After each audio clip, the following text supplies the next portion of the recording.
Pemirsa, pemerintah Provinsi Bali telah menetapkan Peraturan Daerah Nomor 5 Tahun 2005 tentang persyaratan arsitektur bangunan gedung di Bali mesti mencirikan khas Bali. Namun fakta yang terjadi belakangan ini bahwa marak bermunculan bangunan non-tradisional Bali yang tidak menampilkan gaya arsitektur tradisional.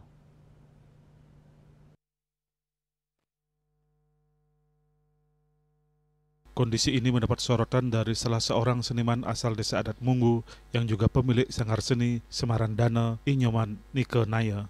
Pesatnya perkembangan pariwisata saat ini jangan hanya berfokus pada gaya bangunan yang disenangi oleh para wisatawan.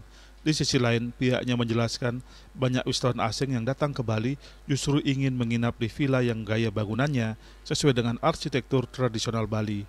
Ia sangat menyayangkan kondisi bangunan hotel maupun villa di Bali yang tidak menonjolkan arsitektur tradisional. Padahal Pulau Bali sangat kaya akan gaya arsitektur yang memiliki khas tersendiri. Karena kita Bali sangat kaya dengan bangunan arsitektur Balinya. Mengapa kita tidak kembangkan arsitektur Balinya supaya pariwisata kita ini betul-betul mempunyai satu khas tersendiri. Nah, ini perlu kita pikirkan bersama. Lalu siapa harus yang bertanggung jawab? Lalu siapa yang harus misalnya menegur, siapa harus memberikan izin, apakah harus cari izin. Nah, ini perlu kita bersama pikirkan, khususnya pemerintah daerah yang menangani di bidang pembangunan dan pariwisata. Sebab orang datang ke Bali pasti mencari bentuk-bentuk budaya termasuk bangunan berarsitektur Bali. Karena di rumahnya, di daerahnya dia lebih bagus mungkin bentuk-bentuk modernnya.